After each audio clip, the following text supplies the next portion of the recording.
activity from depressed levels. The sectors most adversely affected by the pandemic have shown improvement, but have not fully recovered. Household spending is rising at an especially rapid pace, boosted by the ongoing reopening of the economy and ongoing policy support. The housing sector remains very strong, and business investment is increasing at a solid pace. In some industries, near-term supply constraints are restraining activity. These constraints are particularly acute in the motor vehicle industry, where worldwide shortages of semiconductors have sharply curtailed production so far this year. As with overall economic activity, conditions in the labor market have continued to improve. Demand for labor is very strong, and employment rose 850,000 in June, with the leisure and hospitality sector continuing to post notable gains. Nonetheless, the labor market has a ways to go. The unemployment rate in June was 5.9%, and this figure understates the shortfall in employment, particularly as participation in the labor market has not moved up from the low rates that have prevailed for most of the past year. Factors related to the pandemic, such as caregiving needs, ongoing fears of the virus, and unemployment insurance payments, appear to be weighing on employment growth. These factors should wane in coming months, leading to strong gains in employment. The economic downturn has not fallen equally on all Americans, and those least able to shoulder the burden have been hardest hit. In particular, despite progress, joblessness continues to fall disproportionately on lower-wage workers in the service sector and on African Americans and Hispanics. Inflation has increased notably and will likely remain elevated in coming months before moderating. As the economy continues to reopen and spending rebounds, we are seeing upward pressure on prices, particularly because supply bottlenecks in some sectors have limited how quickly production can respond in the near term. These bottleneck effects have been larger than anticipated, but as these transitory supply effects abate, inflation is expected to drop back toward our longer-run goal. Very low readings from early in the pandemic, as well as the pass-through of past increases in oil prices to consumer energy prices, also contribute to the increase, although these base effects and energy effects are receding. The process of reopening the economy is unprecedented, as was the shutdown at the onset of the pandemic. As the reopening continues, bottlenecks, hiring difficulties, and other constraints could continue to limit how quickly supply can adjust, raising the possibility that inflation could turn out to be higher and more persistent than we expect. Our new framework for monetary policy emphasizes the importance of having well-anchored inflation expectations, both to foster price stability and to enhance our ability to promote our broad-based and inclusive maximum employment goal. Indicators of long-term inflation expectations appear broadly consistent with our longer-run inflation goal of 2%. If we saw signs that the path of inflation or longer-term inflation expectations were moving materially and persistently beyond levels consistent with our goal, we'd be prepared to adjust the stance of policy. The effects of the pandemic on the economy have continued to diminish, but risks to the economic outlook remain. Progress on vaccinations has limited the spread of COVID-19. However, the pace of vaccinations has slowed, and the Delta strain of the virus is spreading quickly in some areas.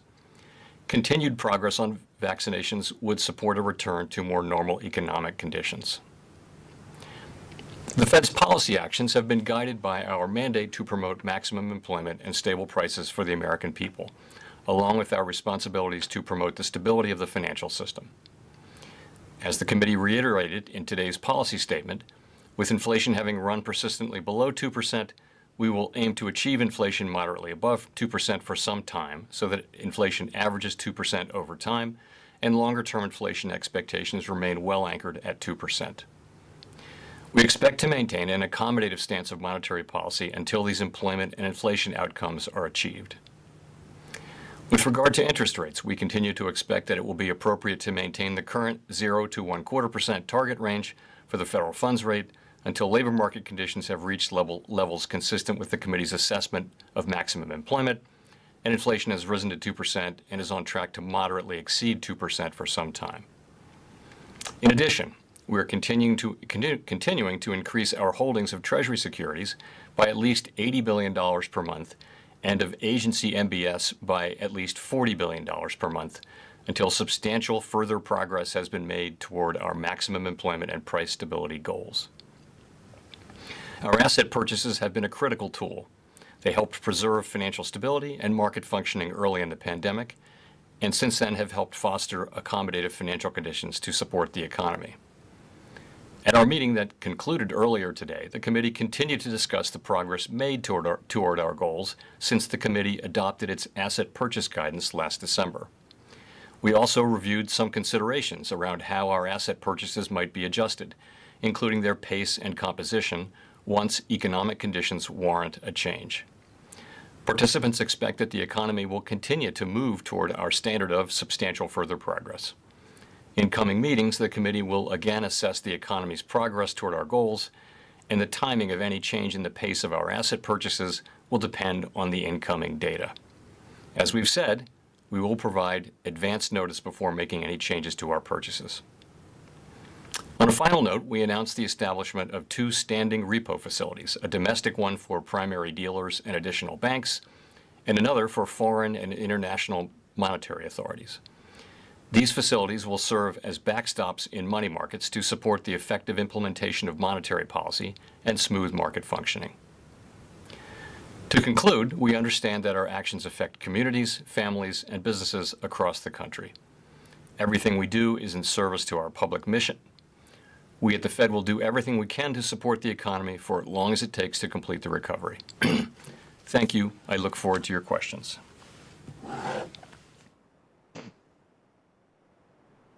Thank you. Let's go to Steve Leisman with CNBC. Thank you very much. Mr. Chairman, I wonder if you might be able to put some, I don't know, numbers or maybe more detail around this concept of substantial further progress. What counts as the progress numerically, if you will, or citing data, if you could, that you cited in the statement today? And if you could be more specific about what substantial further progress would look like, and if that would then lead you to an announcement of an actual reduction in the purchases of your assets. Thank you. Great, thank you. So, more detail on substantial further progress. So, let's talk about the maximum employment part of that. As you know, with maximum employment, unlike with price stability, where we can target a number 2% on average, with maximum employment, there isn't a single number that we can target. We monitor a broad range of data about different aspects of the labor market. There's unemployment among different age groups and such. There's participation, there's wages, there's all kinds of flow data, and we look at all of it to try to arrive at a picture of what is maximum employment. So there isn't, I can't give you a set of numbers, for example, a numerical threshold like we used for a time back in 2012, I guess it was. We didn't do that here. What we said was substantial further progress toward our goals, and what we said was we would keep, effectively, we would give advance warning as we, and you know, more and more clarity as we move forward. And that's what we're going to try to do. So what would substantial further progress be? I'd say we have some ground to cover on the labor market side. I think we're some way away from having had substantial further progress with toward the maximum employment goal.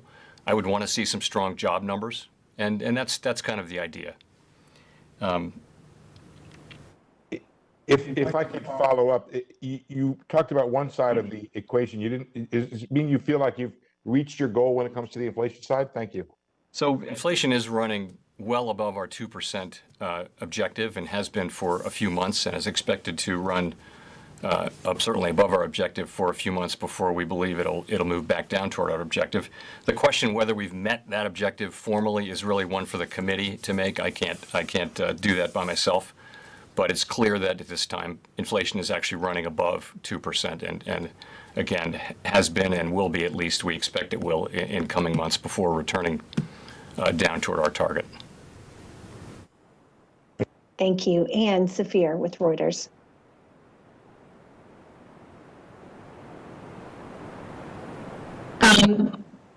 Hello, Hello, can you hear me? Hello, can you hear me? I'm sorry. Yes, we can hear you. I apologize. I just to follow up on the question, I want to ask, is it correct to see this as the start of the advance notice process? Before a taper, and also, can you speak to how the recent surge in COVID factors into your thinking on the taper? Thanks. So as you know, we're in a process now where what we said is that as at this meeting and in coming meetings, we're going to be continuing to assess the economy's progress toward our goals and give advance notice. We'll be try to provide additional clarity about our thinking, both in the post-meeting statement and in the minutes and in the public comments that people make. Our approach here has been to be as transparent as we can. We have not reached substantial further progress yet, so we're not there, and we see ourselves as having some ground to cover to get there. So that's what I would say. In terms of COVID and the Delta strain, I'll say a couple things. Of course, it will have significant health consequences for many, and we need to keep that in mind before we mention and move to the economic questions. This is rising cases in a number of parts of the country, and some forecasts are for them to rise quite significantly. We'll see. What we've seen, though, is with successive waves of COVID over the past year and some months now, there has tended to be less in the way of economic implications from each wave, and we will see whether that is the case with the Delta variety. But it's certainly not an unreasonable expectation. So it certainly is plausible that people would pull back from some activities because of the risk of infection, dining out, traveling. Some schools might not reopen. We may see economic effects from some of that, or it might weigh on the return to the labor market. Some people might choose.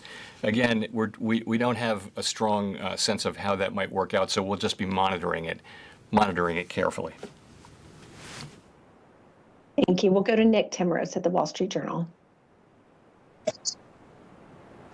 Hi, Chair Powell. Nick Timros at the Wall Street Journal. In your opening statements in March and April, you noted that a transitory rise in inflation above 2% this year would not meet the threshold of moderately exceeding 2% for some time. And I noticed you didn't repeat that qualification last month or today. And so in your view, has the rise in inflation this year met the threshold of moderately exceeding 2% for some time? That would, again, be a question for the committee, but I would really say the guidance that you're talking about is really the guidance to do with liftoff, right? That's what the guidance is for liftoff. We had to have labor market conditions consistent with full employment, inflation at 2% and on track to run moderately above 2% for some time. It really isn't relevant now.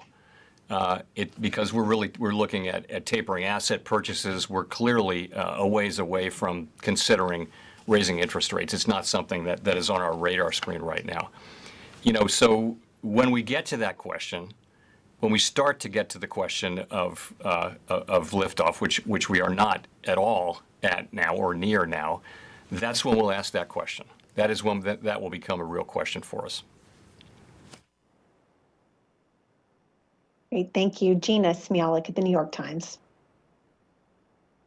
Hi, Chair Powell. Thank you for taking our questions. I wonder if you could talk a little bit about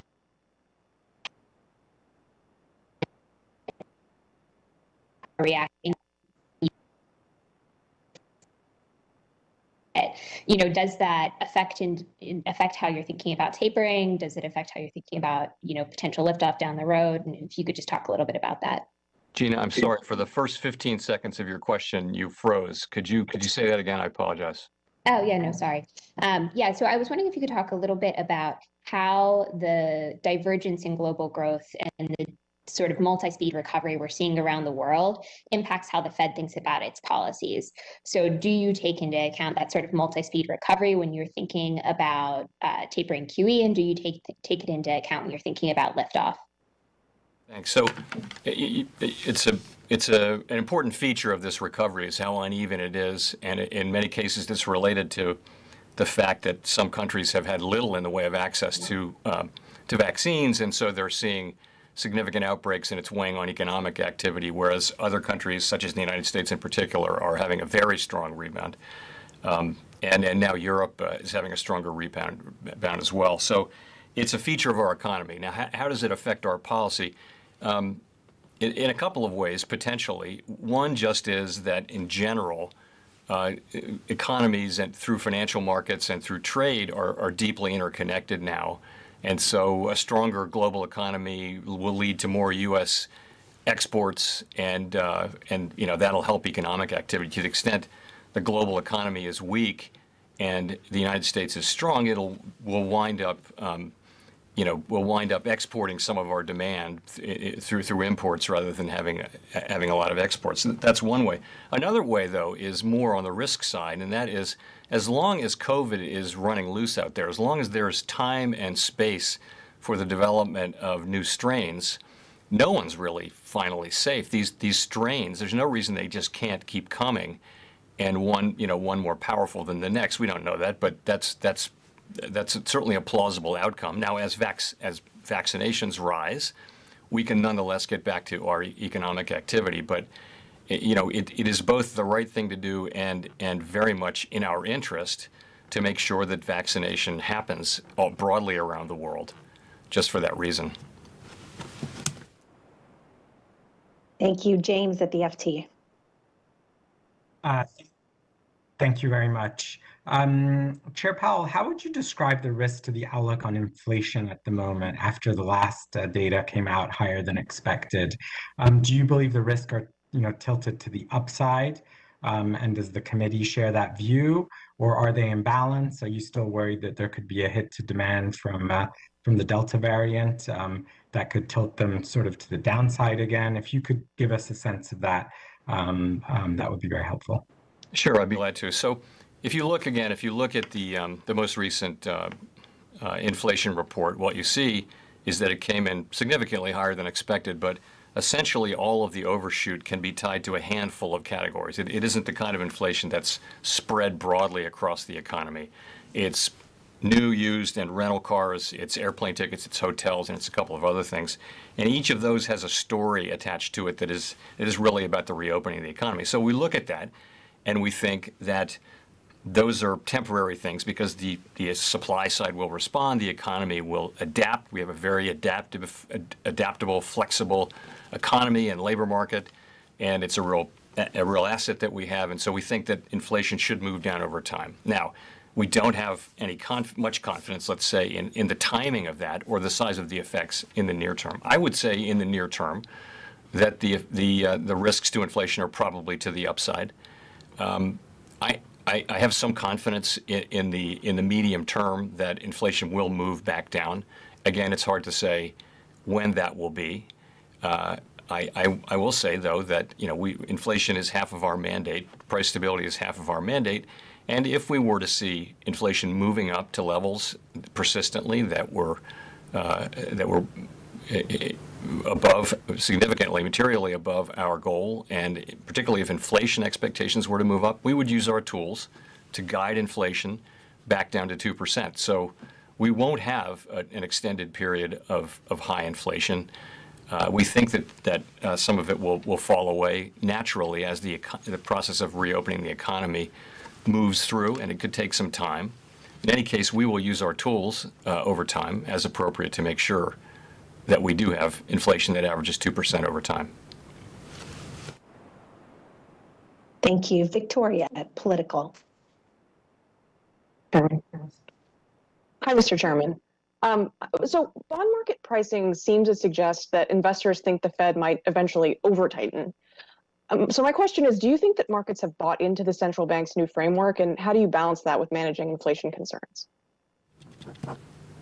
Well, so in terms of what's been happening in bond markets, I don't think there's a real consensus on what explains the moves between the last meeting and this meeting. We've seen the long-term yields go down significantly. Some of it is a fall in real yields, which may have been connected to, some speculate connected to sentiment around the spread of the Delta variant and concern about growth.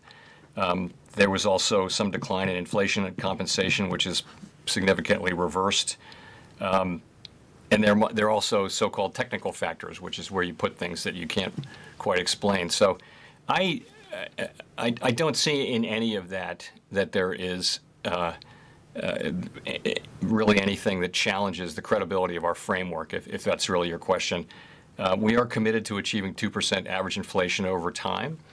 What we said was that, in particular, when we see a very strong labor market, high levels of employment, low levels of unemployment, that won't be enough for us to raise interest rates until we see some inflation. Of course, what we have today is kind of the opposite. We've got 7 or 8 million people, fewer people at work than were at work before the pandemic. So we're a ways away from full maximum employment, but we have high inflation. So it's kind of the opposite case, and we have to deal with that. Any central bank has to deal with that by looking at the inflation and asking whether it is broad-based and likely to be persistent, and whether inflation expectations are implicated in a way that could cause them to rise. So we're monitoring that very carefully, and we're prepared to use our tools as appropriate. But again, I think our framework is pretty well understood, and I think the real test of it will be down the road when it's time to think about raising interest rates and how we assess that set of issues. Thank you. We'll go to Rich at Bloomberg. Thanks very much, Michelle. Chairman Powell, you just alluded to the fact that you're prepared to use your tools to slow the economy down if need be, if inflation looks like it's getting out of control. I want to just try to understand that in the context of the framework and the forward guidance. Does that mean you'd be prepared to raise interest rates even if we're not at maximum employment at that point, should you see this danger of inflation? And two, does it also mean you'd be prepared to raise interest rates even if you are still buying assets? Thank you. So there's a part in our statement on longer run goals and monetary policy strategy, which, Rich, I'm sure you're familiar with, which talks about that case in which the two goals are in tension. Most of the time, if you have high inflation, you also have high employment. They tend to go together. This is a situation where they're temporarily in different directions. We're not at full employment, but we are having high inflation. We feel like we're going to be making good progress over the course of the next couple of years, really, toward maximum employment. This is a very strong labor market. If you look at the number of job openings compared to the number of unemployed, we're clearly on a path to a very strong labor market with high participation, low unemployment, high employment, wages moving up across the spectrum. That's the path that we're on, and it shouldn't take that long in macroeconomic time to get there. So that's what I think is really the likely case. Again, it's not timely for us to be thinking about raising interest rates right now. What we're doing is we're looking at our asset purchases and judging what is right for the economy and judging how close we are to substantial further progress, and then tapering after that. And the question you ask about would we raise rates if we hadn't finished the taper, hypothetical question.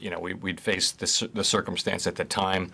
We could always just one thing one could do would be to just cut asset purchases all the way to zero if you wanted to do that. But it's just hard. It's hard to answer what you would do without knowing a lot more about the situation. Ideally, you wouldn't be still buying assets and raising rates because, of course, you're adding accommodation by buying and removing accommodation by raising rates. So that wouldn't be ideal. I'll say that. Thank you. We'll go to Edward Lawrence at Fox Business. Thank you, Mr. Chairman. Thank you, Mr. Chairman, for taking the question. So you talk about jobs. You just said they're on a path to a very strong job market. We have 9.5 million people unemployed as of the last labor market survey, and 9.2 million job openings. So what's the disconnect? Is it a skills gap? Is it the extended unemployment benefits? Is it the fact that people just aren't willing to relocate. What is the disconnect there? It's a really unusual situation to have the ratio of vacancies to unemployed be this high, and we think there are a number of things at work there. Maybe the place to start is just to say that this is now not so much about people going back to their old jobs, it's about finding a new job. So that's a time-intensive, labor-intensive process, and there may be a bit of a speed limit on that. There's research that suggests that there is a speed limit on that. So it's not like you can have millions of people at the beginning of the recovery going back in a single month because they're just going back to their old job. This is about job selection, things like that. There may also be some factors that are holding people back, and this is what surveys say. There are people who are reluctant to go back to work because they still feel exposed to COVID. These could be jobs where there's a lot of interaction with the public, and where perhaps there's a family member who's vulnerable, or for whatever reason. There's also caretakers who are where schools are not fully open and parents are at home. Or taking care of older people. And there's also been very generous unemployment benefits, which are now rolling off. They'll be fully rolled off in a couple of months. And all of those factors should wane. And we think we should see, because of that, we should see strong job creation moving forward. I mean, ultimately, it's unusual to see aspects like the job openings number in a context where there are that many unemployed people.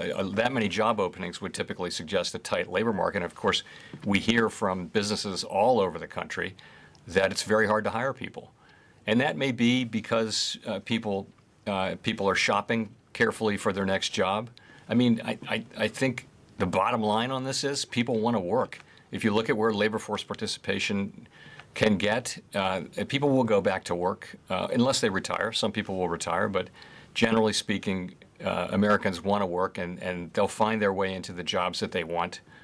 It may take some time, though. Thank you. Rachel Siegel at the Washington Post. Thank you, Michelle, and thank you, Chair Powell, for taking our questions.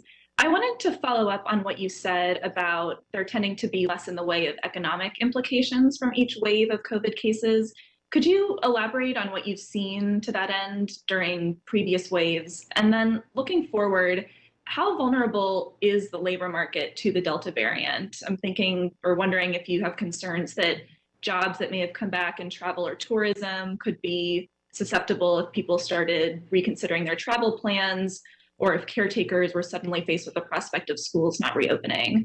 How do you see some of those risks going forward? Thank you so much.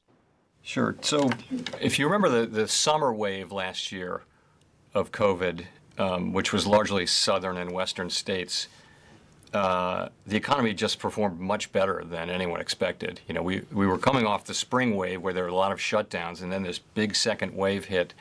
And I think the natural thing to do is to expect that it would have a real impact on the economy. It was much less than people thought. People learned, what's happened is, first of all, many people are vaccinated. They're going on with their lives. Secondly, we've kind of learned to live with it. A lot of industries have kind of improvised their way around it, particularly, for example, buying a new home. That process of buying a new home very quickly moved to much more of a virtual process.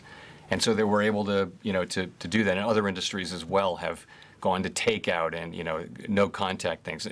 So that can all, it seems like we've learned to handle this. Now, I think people would like to get back to the way things were, and I hope to some extent we will over time. Of course, the big wave we had last winter did have significant employment effects, particularly in hospitality and leisure and other entertainment, other areas with a lot of direct contact. A lot of jobs were lost in that because that was a very strong wave that happened in the winter months last year, just before the vaccines arrived. So with Delta, we're just going to have to watch. Again, with a reasonably high percentage of the country vaccinated and the vaccine apparently being effective. We're not experts on this, but it seems like a good going in estimate would be that the effects will probably be less There probably won't be significant lockdowns and things like that. But again, those are not decisions for us, or nor is it something we'd be expert in. In terms of the channels, this is kind of speculation, but it just is that people, you could imagine school districts deciding to wait a month or two for the Delta wave to quiet. I'm not saying this will happen, but that it's easy to imagine that. It's also easy to imagine that some people might say, you know what, I'm just gonna wait a couple of months before going back to work. Wouldn't be hard to imagine that happening. If schools don't open, then caretakers have to stay home, and if people don't go back into the labor force, then the job growth won't be as strong. Those kind of things. So it doesn't. Again, sitting here today, not being able to really know the future, it doesn't seem as though the effects will be very large, but there may be effects, and it may be that the effect is to slow the economy down just for a period of months, or not. There are many parts of the country where it might not have an effect, and we're just going to have to see what the economic effects are. Thank you. Now we'll go to David Gura at NPR. Thank you, Mr. Chairman. I was going to ask if you've started drafting your Jackson Hole speech, but I'm going to go in a different direction here. Steve Leisman asked you about semantics, and I'm going to take a cue from him and ask you about the term transitory, because I think of you as somebody who so lucidly explained policies and programs in recent months and made a real concerted effort to explain them to the American public as a whole. I wonder about this term and what you would say to people who don't know it definitionally, don't know what it means, and see prices going up and wonder how long they're going to have to wait. So just some broader definition from you, I'd like to hear just about what it means or how you understand it. And quickly as well, you've talked about vaccines a bit, and your colleague in Minneapolis has placed a mandate on vaccinating employees coming back to that Federal Reserve Bank. And I wonder if that's something that you would like to see or expect to see system-wide going forward. The concept of transitory is really this. It is that the increases will happen. We're not saying they will reverse. That's not what transitory means. It means that the increases in prices will happen. So there will be inflation, but that the process of inflation will stop, so that there won't be further. When we think of inflation, we really think of inflation going up year upon year upon year upon year. That's inflation. When you have inflation for 12 months or whatever it may be, I'm just taking an example and not making an estimate, then you have a price increase, but you don't have an inflation process. And so part of that just is that if it doesn't affect longer-term inflation expectations, then it's very likely not to affect the process of inflation going forward. So what I mean by transitory is just something that doesn't leave a permanent mark on the inflation process. Again, I don't mean that producers are going to take those price increases back. That's not the idea. It's just that they won't go on indefinitely. So to the extent people are implementing price increases because raw materials are going up or labor costs or something's going up, the question really for inflation really is, does that mean they're going to go up the next year by the same amount? So you're going to be in a process where the inflation process gets going, and that happens because people's expectations about future inflation move up, and we don't think that's happening. There's no evidence that it's happening. All the evidence is that it's not happening.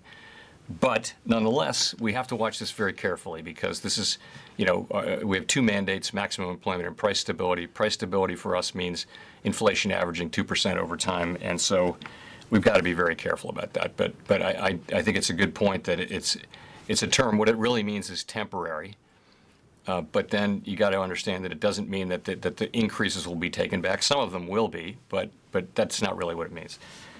In terms of, so we're working virtually here, and we'll be coming back down the road in a couple of months, starting to bring people back here at the Board of Governors in Washington. And, we're going to follow public health guidance and things like that. We really haven't made the fundamental decisions about exactly what that will look like, and it'll depend to some extent on what CDC guidance looks like when we actually do bring people back in. Thank you. Thank you. We'll go to Michael McKee at Bloomberg TV. Chairman, I wanted to ask you a little bit about your taper timeline in the sense that you said you want a couple more months of data, and the statement says that the Fed is going to use to evaluate the developments in the two markets in jobs and inflation in coming meetings. Does that suggest that we wouldn't see anything before September or November in your meetings? And I know a lot of people on Wall Street have basically felt you're going to lay out your taper plans at Jackson Hole. Is that the plan, or are we not going to see anything until the fall? So we made any decisions about the timing, and I did not. If I said we're looking at a couple more months of data, I'm not meaning to suggest anything about a particular time at which we might taper, because we really have not made that decision.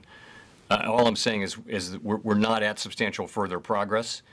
There's a range of views on what timing will be appropriate, and those views ultimately track back to people's views about the economy and what will happen as we make progress towards our goal. So that's really what it is. And we will, of course, as we're going to continue to try to provide clarity as appropriate on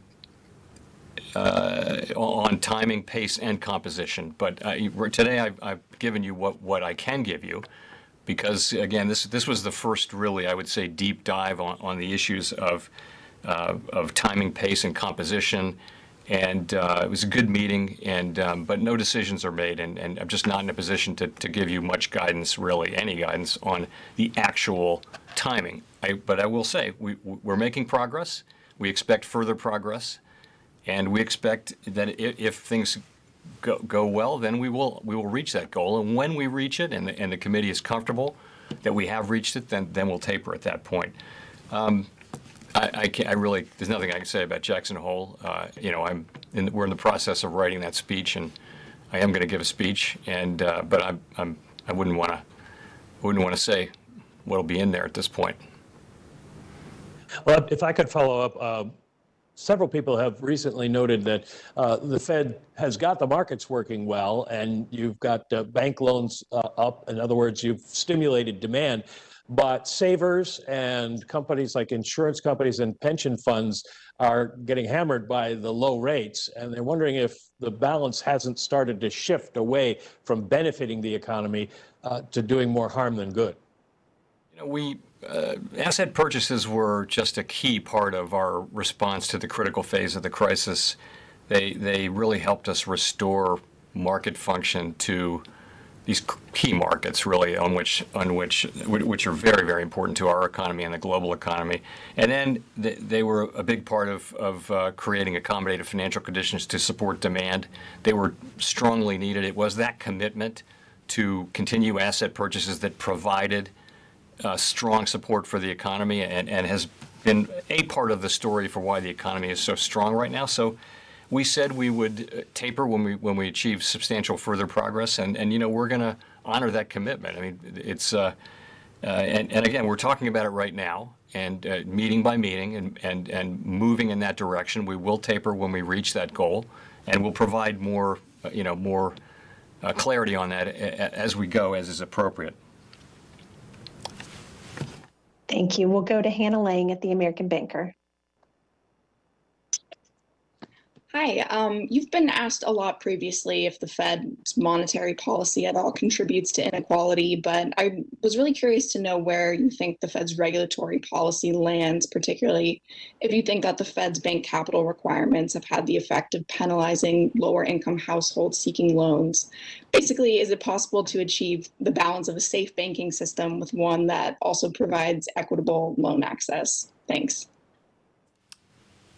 Well, I think strong capital requirements are essential for banks, particularly for the largest banks. And I think that an undercapitalized banking system, as we've seen, can be a real threat to the economy, and mostly, or to the greatest extent, to people at the lower end of the income spectrum. So if you look back at not this crisis, but the previous one, the banking system was undercapitalized. So higher capital requirements are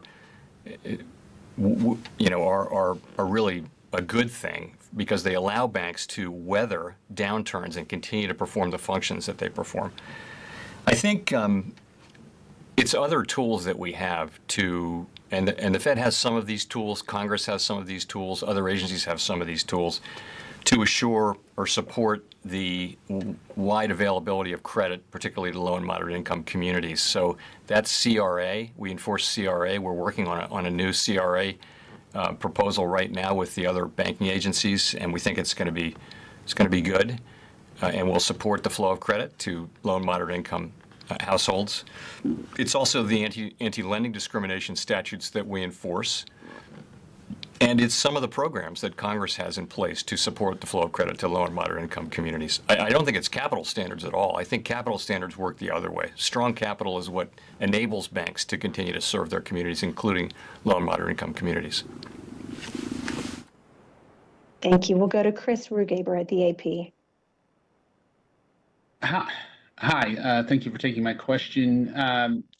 Chair Powell, I guess I wanted to ask about the last when you were before Congress earlier this month. You mentioned, I think, something along the lines of, it won't take too long before we see if you're right about inflation and its temporary aspect. You also mentioned learning a lot more in the next 6 months about the economy. Can you tell us a little more what you mean by that? When do you think you'll get a clean reading on inflation that is free of most of the distortions that we're seeing now? Right. So with inflation, as I mentioned, we look not just at the headline number, but we look at all the components that go into the calculation of inflation. And if you do that, if you look under the hood, what you see is not that widely across the whole range of goods and services that are in the economy, we're seeing upward pressure on prices. That's not really what we're seeing. What we're seeing is a handful of things that really account for the overshoot of inflation. And as I mentioned, it's things like cars, new, used, and rental cars have moved up in price because of the car shortage, because of the semiconductor shortage. And hotels and airfares have moved back up, but that really just is retracing the very large downward movement in prices that they had before. So that's a big part of why the inflation readings are so high, and those frankly don't carry significant implications in the long run for inflation or for the American economy. So what I said was, we're going to see whether these things. We don't need to see everything do what lumber prices have done. So if you look at lumber prices, they went up and then they went down. So what we want to see is these other things. Do the prices flatten out? Do they actually move down? If they flatten out, then their contribution to inflation becomes zero over time. So they're not contributing to inflation. And so if we start to see those things happen fairly widely among the things that have really moved up quickly, then they won't all happen at once or happen quickly, but we'll know that our basic understanding of the situation is broadly correct. And I don't think it will take, what I said was, I don't think it'll take a very long time to see whether that's the case. It is probably the case that, frankly, the overall reopening of the economy is going to play out over a period of time. This is a world historical event that the global economy is now reopening. It's not going to happen quickly. It's going to take some time, and it's going to be very uneven, as we discussed before. But I think we will know, when we know. But I don't think it will take that long. I don't want to put a number on it. But I do think that if we see those things happening, we'll know that we have the story basically right. Thank you. We'll go to Brian Chung at Yahoo Finance. Sure.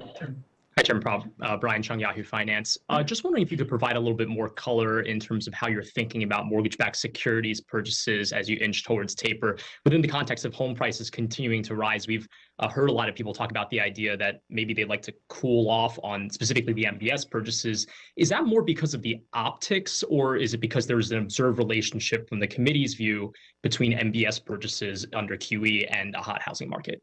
Thanks. So a number of participants raised the questions around MBS and tapering at today's meeting, as a matter of fact, and yesterday's meeting. And I'll just say that generally speaking, I don't think that I think the Treasury and MBS purchases affect financial conditions in very similar ways. There may be modest differences in terms of contribution to housing prices, but it's not something that's big. It's not. It's so where I think we are is there really is little support for the idea of tapering MBS earlier than Treasuries. I think we will taper them at the same time. It seems likely based on where people are now. The idea of reducing MBS purchases at a somewhat faster pace than Treasuries does have some attraction for some people, others not so much. And I think it's something that we'll be continuing to discuss. Thank you. Let's go to Michael Derby. Thank you very much. Yeah, so I wanted to ask you about the standing repo facility and get your sense of what you think it will do for market trading conditions, and also kind of in a semi-related point, the reverse repo numbers have just gotten even bigger since you raised the reverse repo rate at the last Fed meeting. And are you concerned to see nearly $1 trillion a day pouring in through that facility? So, on the standing repo facility, what is it going to do? So it really is a backstop. So it's set at 25 basis points, so out of the money, and it's there to help address pressures in money markets that could impede the effective implementation of monetary policy. So really, it's to support the functioning of monetary policy and its effectiveness. That's the purpose of it. And it's set up with that purpose in mind. Your question on the RRP. So we think it's doing what it's supposed to do, what we expect of it to do, which is to help provide a floor for money market rates and help ensure that the federal funds rate stays within the target range. It's essentially what's happening is that it just results in a lower aggregate amount of Federal Reserve liabilities that are in banks in the form of reserves and a higher amount of Federal Reserve liabilities in money market funds in the form of overnight RRP balances. So that's all that's really happening there. And we expect it to be high for some time. It's being driven, of course, by the relatively lower quantity of Treasury bills and also the onset of the debt ceiling and the decline in the TGA, things like that. So we don't have a problem with what it's doing. It's kind of doing the job we expected. And you don't see any issues with like disaggregating, markets from, investing in private money market securities? Like the idea that the Fed's footprint in money markets is getting too big. You don't see any issues there? Not really, not at this point. I mean, private money market funds are choosing to invest because the rates are attractive. At some point, the rates will not be so attractive as the whole rate cluster normalizes, and you'll see it shrink back down. Okay, thank you. Thanks. Let's go to Greg Robb at MarketWatch. Hi, thanks for taking my question. Chair Powell, I was going to go back to inflation a little bit. I'm just kind of surprised by your tone. It seems like you're just sort of warning that if inflation gets too high, the Fed will act. Isn't it true that, a little inflation is good for the economy, and that it's somehow maybe we can get the economy out of this sort of place where we're always going to be close to the zero lower bound? Isn't there a good story to tell, and you're sort of panicking people? I certainly don't have that in mind. No, look, we, as you know, we're targeting a moderate overshoot of 2% inflation for some time. We want inflation expectations to be centered on 2%. We feel like they may be a little bit below that. So the bigger picture is that, that would be a healthy thing. This is a different thing. This is not that. That was the kind of inflation we were thinking about that comes from from a very, very strong labor market and a booming economy. Maybe that was the kind of inflation. This is something different. This is really driven by the supply side, which is not able to handle this big spike in demand that we're seeing as the economy reopens with vaccination and fiscal support and monetary policy support, the supply side, just all over the world, you're seeing the same thing, which is it just can't keep up. And there are labor shortages in a lot of places, the same sort of thing. So, you know, there's absolutely no sense of panic. I've explained, I think, several times here today that my best estimate is that this is something that will pass. It's really a shock to the economy that will pass through. You know, if you look at where forecasters are, people who actually write down a forecast for a living, very, very strongly, they see it that way. Now, we're actually responsible for this, though, so we have to take seriously the risk case, which is that inflation will be more persistent, that it might actually move inflation expectations up, and that we might that the kind of things that might require a response. We don't see that now, but we have to be on the alert for it, and people have to understand and believe that we will react if we need to, and we will. But again, it's not my base case. My base case is as I've said repeatedly, is that inflation will move back down. And no, we're not. We have not at all changed our view, and I haven't changed my view that inflation running above 2%, moderately above 2%, is a desirable thing. This is not moderately above 2%. This is well above 2%, but it's also not the kind of inflation we were looking for. This is really driven by a supply side shock. Thank you. Thank you. We'll go to Don Lee at the Los Angeles Times for the last question. Hi, Chair Powell. Wonder if you could talk about wages. Many workers seem to have gotten some good wage gains in recent months. What can workers generally expect going forward? And it doesn't sound like you're concerned about rising wages feeding into broader inflation. Is that right? So wages have moved up. A lot of that is driven by new hires, and a lot of it is driven at relatively low-paid jobs in the service industries as people come back. So that's not troubling. And we don't see, there is a form of wage inflation that can lead to price inflation, and we're not seeing that right now. And that really is if what we call unit labor costs move up, and which really puts it move up in a way that is hard for companies to manage and puts them in a situation where they have to accept substantially lower margins or raise prices. Now, when it happens gradually, we've seen in a long expansion, sometimes unit labor costs do move up and put some pressure on margins. In a long expansion, that's been happening late in the expansion. That's not a problem either.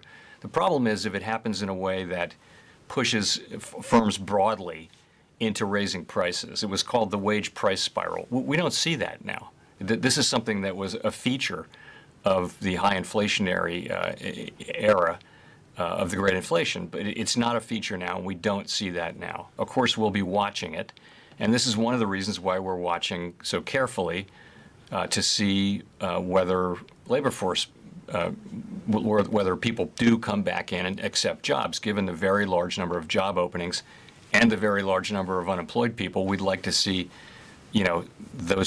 some matching going on there so people get back to work. We think labor supply would be a healthy thing.